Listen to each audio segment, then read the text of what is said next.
Un groupe d'ados, la fin de l'été, de l'eau et de l'amour. Mais quelque chose cloche. Un des amis voit quelque chose se refléter à la surface de l'eau. Une tache noire, gluante, s'avance vers eux. Réfugiés sur un ponton, ils se croient à l'abri.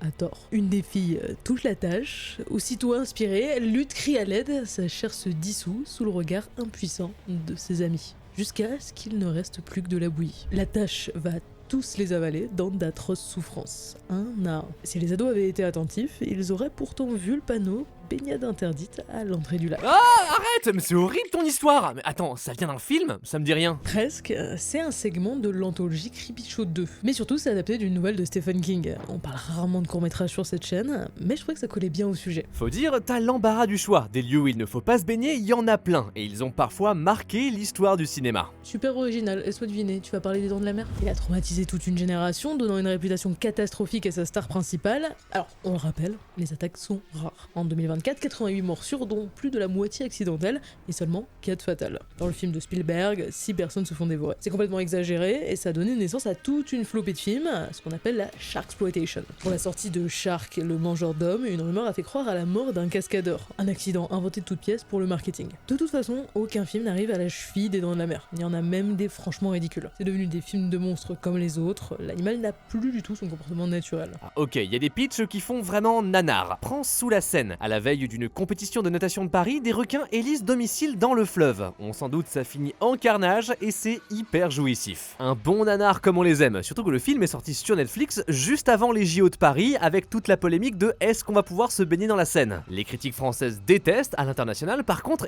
on adore. Le deuxième film non anglophone le plus vu de la plateforme est même une suite qui est envisagée. Interrogés, des scientifiques ont dit que c'est tout à fait possible que des requins vivent dans des rivières, comme le requin bulldog, mais pas le requin mako du film. En 2022, on a quand même retrouvé une orque dans la Seine, entre Rouen et Le Havre. Malgré une balle retrouvée à l'autopsie, l'animal semble être morte de faim et de faiblesse. Donc scénario nanardesque, mais pas complètement invraisemblable, même si l'orque en question a été découvert après le début de la production de Sous la Seine. D'autres films de requins sont également inspirés d'histoires vraies, genre Open Water, un budget amateur mais un énorme succès au box-office, 54 millions de dollars, le Blair Witch des requins. Inspiré d'un vrai drame, un couple de plongeurs qui ont été oubliés en pleine mer par leur bateau. Je vous spoil pas, mais les gars de la vraie vie ne s'en sont pas sortis vivants. Ouais, mais on sait pas si c'est vraiment à cause des requins. On a juste retrouvé leur équipement, déchiré, oui, mais certainement par des coraux comme ils étaient près de la Grande Barrière. Des théories pensent aussi à une fausse mort ou un double suicide. Zéro preuve d'attaque de squale. Mais le film a utilisé de vrais animaux, pas d'animatronique, pas de CGI, des vrais requins gris ou taureaux en chair et en os, encadrés par des experts et attirés par du thon. Même le passage avec les méduses, c'était des vrais qui se trouvaient là par hasard pendant le tournage. Et oui, l'histoire est un peu romancée pour accuser les requins, mais même les Dents de la Mer est inspiré de vraies attaques. En 1916, 4 morts dont un enfant sèment la terreur dans le New Jersey. Même le président est mis au courant, des primes sont promises et les autorités locales minimisent pour préserver le tourisme. Au bout de plusieurs jours, l'animal est retrouvé et tué et dans son estomac, on trouve des restes humains. Et ce cas unique a donné au requin la fausse réputation de mangeur d'hommes. Spielberg lui-même regrette d'avoir déclenché une telle paranoïa. Au cinéma, c'est souvent le requin le méchant. Rarement la dynamique est inversée. Dans Mako the Jaws of Death, un homme avec des dons télépathiques protège les bêtes, mais en attaquant ceux qui leur font du mal. Donc tuer avant de se faire tuer à son tour. C'est aussi le cas du récent Dangerous Animal, où c'est un criminel qui les utilise pour tuer des jeunes femmes. Ce n'est pas eux le problème, tout comme dans Sous la Seine, où c'est le réchauffement climatique qui cause son comportement. Théro, mais qu'est-ce que tu fais? Sors d'ici tout de suite! Mais pourquoi? T'es à Smira Beach, la plage avec le plus d'attaques de requins par an. Ok, je sors. Ah, un requin! Ça? Bah non, t'inquiète, celui-là c'est juste mon Wally. Tiens, prends mon shaker, ça va te calmer. Ah, ouais, c'est mieux. C'est une folie, grâce à ça j'ai arrêté le café et ça me donne toute mon énergie pour la journée. Je trouve que le boost est meilleur avec moins de crash derrière. Alors merci, mais je crois que j'ai toute mon adrénaline pour la journée là. Du coup, attends, prends ça. C'est leur game Ice Tea. Le citron est un peu curse, mais ça me fait marrer. C'est rempli de vitamines, d'antioxydants, et ça relaxe. Moi, je mets des glaçons en plus avec. Maëlie, mais où est-ce que tu trouves tous ces goûts? Je fais collection. J'ai démarré avec le pack découverte. En ce moment, il est à 49,99€. Enfin, si c'est ta première commande. Dedans, t'as des dizaines de saveurs différentes, et depuis, j'essaye plein de trucs. Tiens, c'est ça. C'est fort. Bon, peut-être que ananas, c'est pas trop ton truc. Après, c'est ma gamme préférée. Hydration. À base d'eau de coco, de baie de goji, et riche en électrolytes. Ok, pas mon truc. Par contre, je viens de voir leur gamme milkshake. Oh, ça me tente bien. Ouais, et puis surtout c'est plus écologique que tes autres sodas que tu buvais avant, et c'est super simple. Tu prends des sachets que tu mets dans l'eau, tu mélanges, et pouf, voilà. En plus, Cinématrash vous offre un bonus spécial, 5€ de réduction sur votre première commande et 10% sur les autres. Alors n'attendez plus. Ne rencontrez jamais le dieu des océans. Même si t'as jamais lu Lovecraft, tu sais qui est Cthulhu, un dieu poulpe géant, grand ancien, dormant sous l'océan, icône de la pop culture. Vu son aura, bizarre qu'on ait jamais eu de film sur lui. On en a eu un mais bien caché. Vous ne vous souvenez peut-être pas de Underwater. Logique, produit en plein pendant le rachat de la Fox par Disney, sorti juste avant le confinement, c'est un échec au box-office, à peine 41 millions de dollars. Pourtant il y a des gros noms à l'affiche. Kristen Stewart, Vincent Cassel et un groupe de survivants se retrouvent coincés dans une base de la fosse des Mariannes, le pôle le plus profond sur Terre. Mais dans l'eau, des créatures humanoïdes rôdent. Le climax du film voit un gigantesque monstre marin émerger des profondeurs. Oh mon dieu, c'est lui, c'est Cthulhu!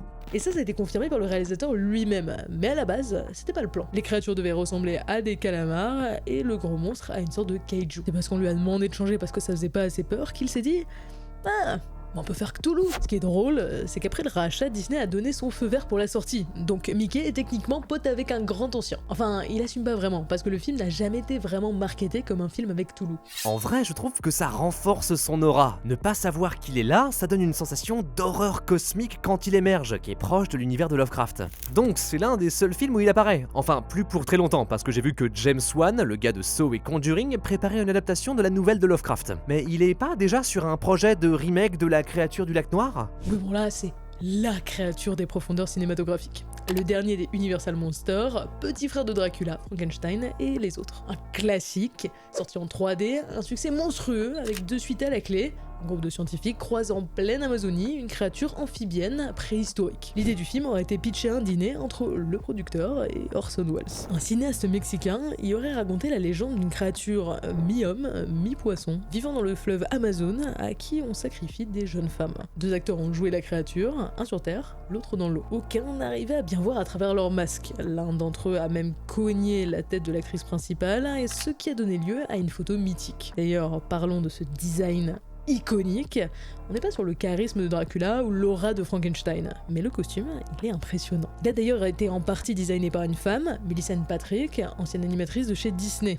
Et heureusement, parce qu'à la base, la créature ressemblait à ça. Ouais, mais c'est juste un gros tétard. Pourtant, son confrère masculin, maquilleur, a essayé de lui voler toute la vedette pour son travail, mais sa contribution est aujourd'hui, heureusement, largement reconnue. L'héritage de la créature du lac Noir est au moins à la hauteur des autres monstres de Universal. La créature est reprise dans les films Hellboy de Guillermo del Toro, un réal qui a proposé sa propre réinterprétation du monstre, se concentrant sur son côté romantique et dramatique, ce qui lui a d'ailleurs obtenu l'Oscar du meilleur film.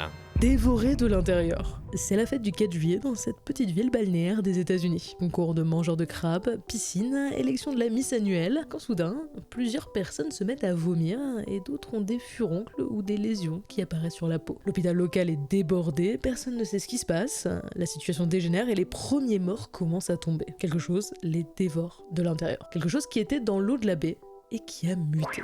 Si t'étais fan de found footage dans les années 2010, tu te souviens peut-être de ce film. Un faux documentaire, compilation de plusieurs archives apparemment dissimulées par le gouvernement sur une mystérieuse infection. 18 jours de tournage avec 21 appareils différents comme des iPhones ou alors des GoPro sous-marines et que des acteurs inconnus. Tout pour renforcer l'immersion. Fun fact aussi, avant de bosser sur le script, le scénariste avait travaillé pour le gouvernement. C'est un des films qui m'a le plus trauma. J'y pense encore. Méconnu mais terrifiant pour son réalisme, d'où le côté virtuose du found footage. J'ai encore en tête les images des victimes agonisantes succombant à des parasites qui leur dévorent les organes. À la fin, ça vire même un peu en film de zombies, bref, des cauchemars. Pourtant, même avec son petit budget, il ne rentre même pas dans ses frais. À peine 1,5 million de dollars au box-office, dont à peine 30 000 sur le sol américain. Le film a pourtant fait un tabac en festival, comme à Toronto Gérard Mer. Vu l'ambition de son réal, c'est dommage. À la base, il voulait pas du tout faire de la fiction, mais un vrai docu sur la baie de Chesapeake, réputée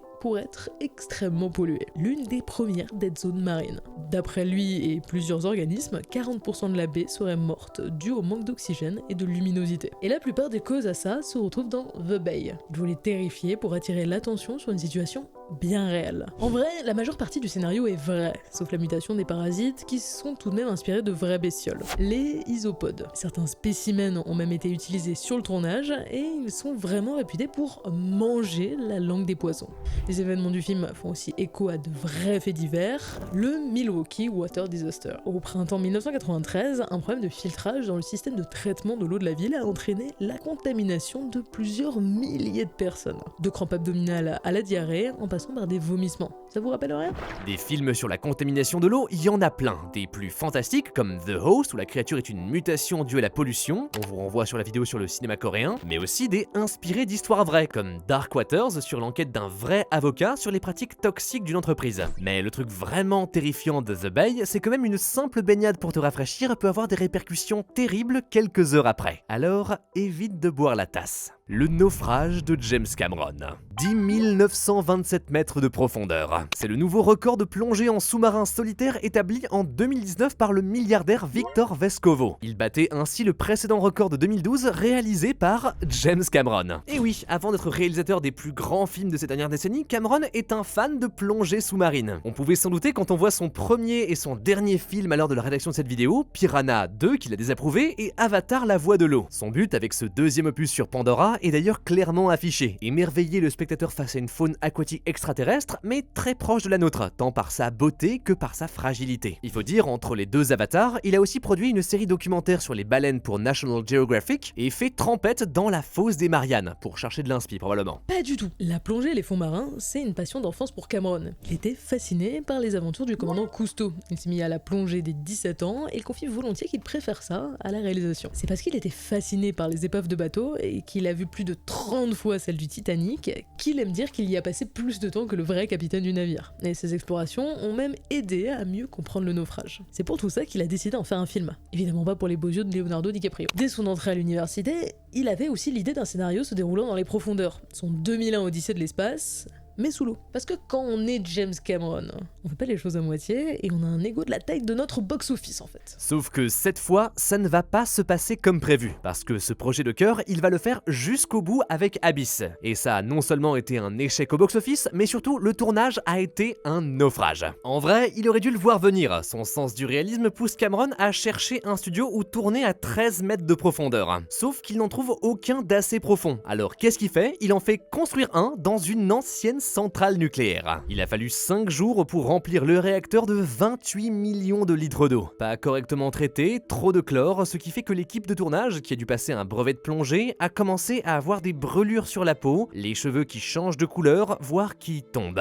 Super, et en plus il devait passer presque 10 heures par jour dans l'eau, ça grelottait sévère et ça pissait dans sa combinaison. Et c'est pas le seul cas de maltraitance. Une actrice a été sérieusement molestée pendant une scène de réanimation cardiaque, pour au final se rendre compte que la caméra ne tournait pas. Furieuse, elle a quitté le projet. Cameron a aussi mis volontairement en danger son acteur principal. Pour une scène, il devait nager en apnée sur une longue distance. Une station à oxygène était donc placée à mi-chemin pour lui permettre de tenir le choc, sauf que le réalisateur n'était pas satisfait de sa performance. Il a donc déplacé la station sans lui dire. Le mec a paniqué et est sorti de l'eau pour s'engueuler avec Cameron. Il n'a pas quitté le plateau, mais il a refusé de faire la tournée promotionnelle. Mais Cameron a aussi failli laisser des plumes. Il passait lui-même énormément de temps sous l'eau, que ce soit pour visionner des rushs ou réviser son scénario. Suite à un défaut de matériel, il est arrivé sans prévenir à court de sa réserve d'air. Il essayait alors de remonter à la surface. Faut savoir que pour tourner au fond de l'eau, il portait des poids sur lui, donc c'était la galère. Heureusement, il y avait des plongeurs de sécurité dans le réservoir. L'un d'entre eux s'approche, mais règle mal son matériel et au lieu de donner de l'air à Cameron,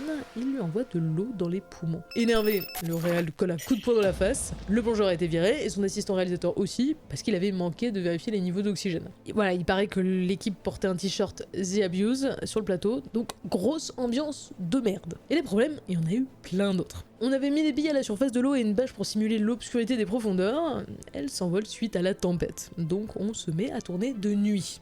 Sauf qu'ensuite, il y a une panne de courant et c'est pas pratique de travailler dans le noir, surtout sous l'eau. Et en plus, à un moment, le bassin s'est percé. Bref, un bel enfer humide. Paradoxalement, c'est pas dans le film où c'est si dangereux de se baigner. Il y a bien des créatures designées par Moebius, le grand pape de la SF, mais comparé aux autres trucs qu'on a vu dans cette vidéo, elles sont assez bienveillantes. Non, là c'est pendant le tournage qu'il fallait mieux rester au sec. Bon, on a surtout parlé de l'océan ici, parce que des piscines tueuses, c'est vachement moins répandu que des requins ou des créatures aquatiques. Mais pas inexistantes. L'année dernière, Netflix a sorti Night Swim, un film d'horreur autour d'une piscine.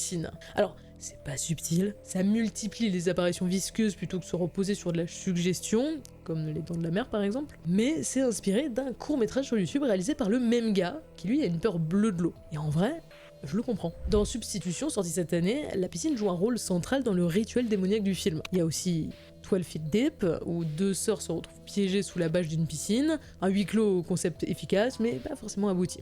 Et surtout, il y a cette mort ridicule mais iconique de Destination Finale. Quand il y a de l'eau pas loin, t'es jamais à l'abri que ce soit en pleine mer ou dans ta salle de bain. Et là, on s'est concentré sur les films qui se passent majoritairement dans ou autour de l'eau. Mais il y a des lieux dans des univers fictifs où il ne vaut mieux pas tremper un orteil. Enfant, j'ai été terrifié par la scène dans les marais du Seigneur des Anneaux avec les spectres qui veulent te noyer. Ou leur parcelle dans Star Wars 4 où Luke est entraîné dans le fond du compacteur à ordures par une créature dont on ne reparle jamais. Genre, dites-moi que quelqu'un a fait un comic sur ce truc s'il vous plaît, ça me hante. Mais toi, est-ce qu'il y a une scène qui t'a marqué? Le Kraken de Pirates des Caraïbes, le naufrage de l'Odyssée de Pi, les fuites d'eau dans Darkwater, la tempête de Roger Rabbit? Dis-nous tout en commentaire. Évidemment aussi, rappelle-toi que c'est de la fiction et que en vrai, les requins ils sont sympas et ils méritent notre protection. Sur ce, merci de nous avoir écoutés, c'était Théromique et Maëlie, à la prochaine.